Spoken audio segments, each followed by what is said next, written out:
बिस्मिल्लाहिर्रहमानिर्रहीम। अस्सलामुअलैकुम। आप देख रहे हैं डीडीपी एनालिटिका। मरीम नवाज़ जो कि एक बड़ी एग्रेसिव किस्म की और इस्टेब्लिशमेंट के ख़िलाफ़ सियासत लेके चली थी, जो मियाँ साहब के अपना की वरासत थी मियाँ साहब की, और मियाँ नवाज शरीफ ने भी यही काम किया कि कभी भी अपनी गलतियों पे, अपने मामला पे निगाह न डाली, लेकिन हमेशा इस्टेब्लिशमेंट को बुरा भला कह के तो एक फसाद खड़ा किया, अपने लिए भी मुश्किलात और मुल्क के लिए भी। वो सियासत तो पिट गई, ख़त्म हो गई, बर्बाद हो गई, और उसी का जो मलबा गिरा वो पीडीएम पे भी गिरा। नतीजा ये है कि आज पीडीएम अपना कुछ रुख बदलती नज़र आ रही है, और शहबाज शरीफ साहब जो कि दूसरा रुख दिखाते हैं पीएमएलएन की तरफ से, वो आज मैदान में कूदे और उन्होंने एक पुरतकल्लफ दावत का इंतज़ाम किया। ये जो दावत है, ये खाना पीना, मौलाना हजरात सबके लिए एक अच्छा मौका था, सो जमा हो गए।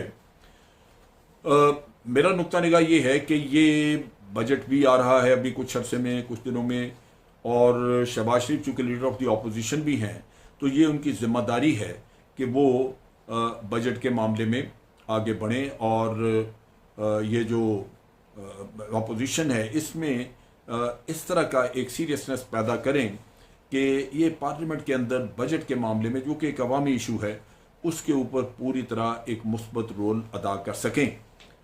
लेकिन जो मुख्तलिफ एनालिस्ट हैं वो बात कर रहे हैं कि नहीं, कोशिश ये है कि किसी तरह पीपल्स पार्टी, एएनपी वगैरह, इनको वापस लाया जाए दोबारा पीडीएम में, पीडीएम को मुतहर्रिक किया जाए और फिर वही खेल खेला जाए जो पहले खेला जाता रहा।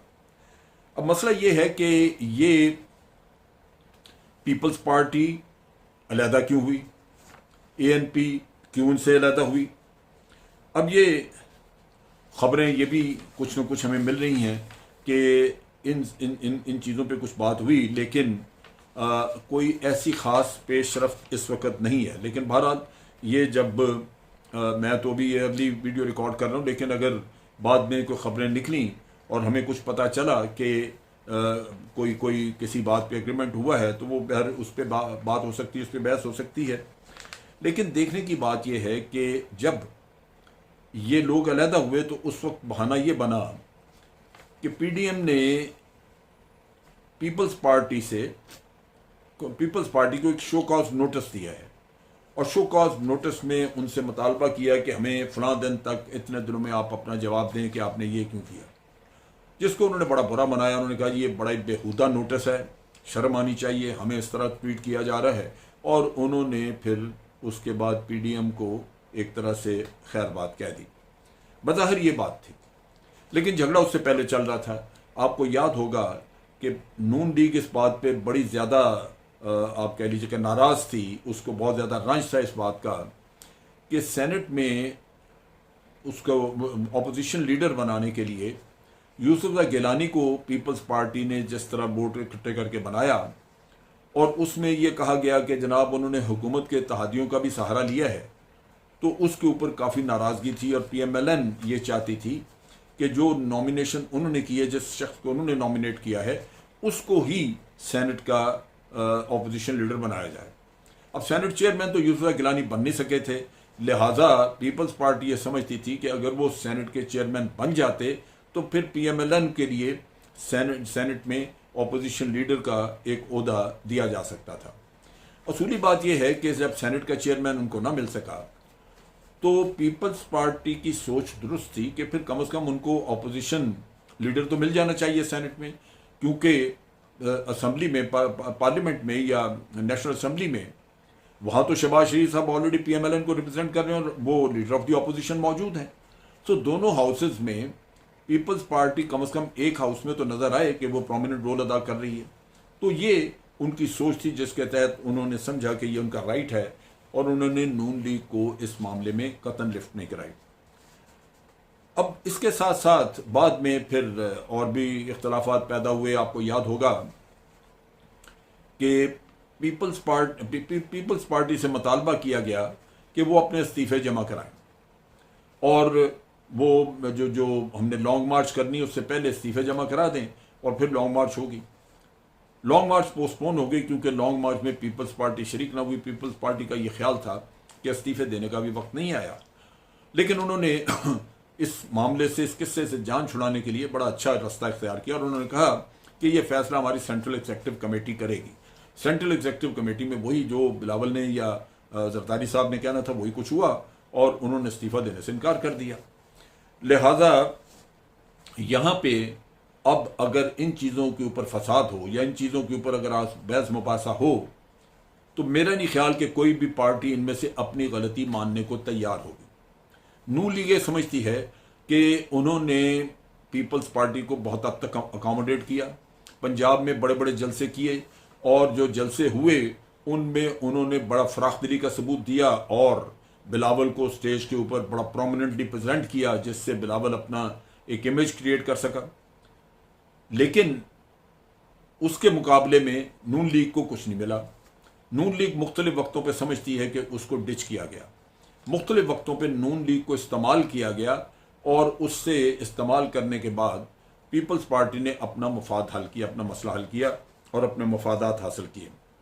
अब बात यह है कि ये इल्ज़ाम तराशियाँ इस तरह की और रंजिशें ये मौजूद हैं, लिहाजा ये तो मुश्किल लगता है कि ये मामलात कहीं तय पाएँ। अब इन मामलात को तय ना पाने में, अगर तय पाने होते तो पहले ये मसला खड़ा ना होता। बड़ी सीधी सी बात है कि हर पार्टी इस पीडीएम के एक इज्तिमा में मौजूद तो है, लेकिन हर एक के अपने अपने मफादात हैं। वो अपने मफादात को छोड़ के कोई कलेक्टिव काम नहीं करना चाहते।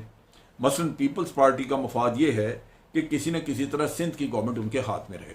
सिंध में उनके मुकदमात भी हैं, केसेस भी हैं, सिंध उनका एटीएम भी है, पैसा भी वहीं से कमाया जाता है। सिंध को वो छोड़ दें तो बहुत बड़े बड़े इश्यूज खड़े हो सकते हैं, लिहाजा वो ये रिस्क नहीं लेना चाहते। लेकिन नून लीग जो है वो इस्तीफों की बात कर रही है या पीडीएम के बाकी लोग। इसी तरह जो मफादात पीएमएलएन के थे वो भी यहाँ थे कि वो सेनेट में वो अपने आप को फिर दोबारा लाना चाह रहे थे सामने। फिर आ गया इलेक्शन NA 249 का और आपने देखा कि वहाँ फिर इख्तलाफात खड़े हुए, एक दूसरे के ऊपर धांधली के इल्ज़ामात, क्योंकि ये कोई इंतखाबी इत्तेहाद तो था नहीं। तो इस लिहाज से मुश्किलात जो हैं वो बड़ी ज़्यादा थीं और मैं समझता हूँ कि वक्त के साथ साथ ये नाराज़गी कुछ न कुछ बढ़ती गई।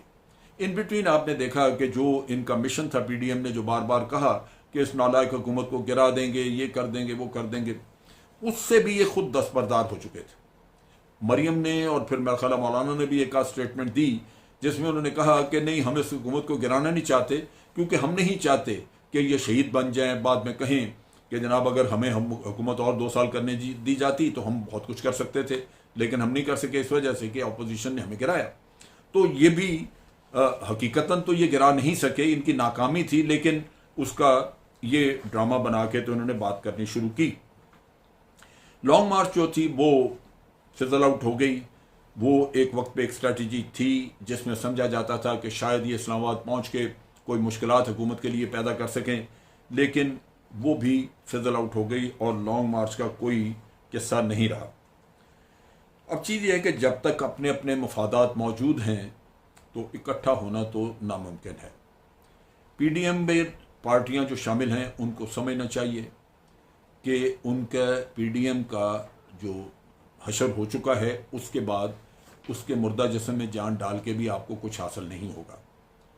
ज़रूरत यह है कि आज अवाम के मसाइल की तरफ तवज्जो दी जाए। आज इन पॉलिटिकल पार्टीज़ को पार्लियामेंट में बैठ के एक फ़ाल रोल अदा करना चाहिए। अभी फॉरेन पॉलिसी का इशू आ गया, अमेरिका को आपने रास्ता दिया है, उस पर बात करें। इसी में बजट आ जाएगा, बजट पे आप बात करें, अवाम को क्या रिलीफ मिल रहा है। और इसके अलावा बेशुमार कोरोना के इशू चल रहा है, मुल्क की इकॉनमी के मसले हैं, इकॉनमी के बारे में हुकूमत कुछ कह रही है, अवाम कुछ कह रही है, या उसके साथ साथ आप देखिए तो अपोजिशन कुछ और कहानियाँ सुना रही है। तो ये पार्लियामेंट है, जिसको फाल बनाए वहाँ बात करें। अब आपकी छुट्टी हो चुकी पीडीएम से, तो कम अज़ कम अवाम की नज़रों में ही अपना कुछ वक़ार और इज़्ज़त बहाल कर लें। आज के लिए इतना ही। अफ़वाज पाकिस्तान जिंदाबाद, पाकिस्तान पाइंदाबाद।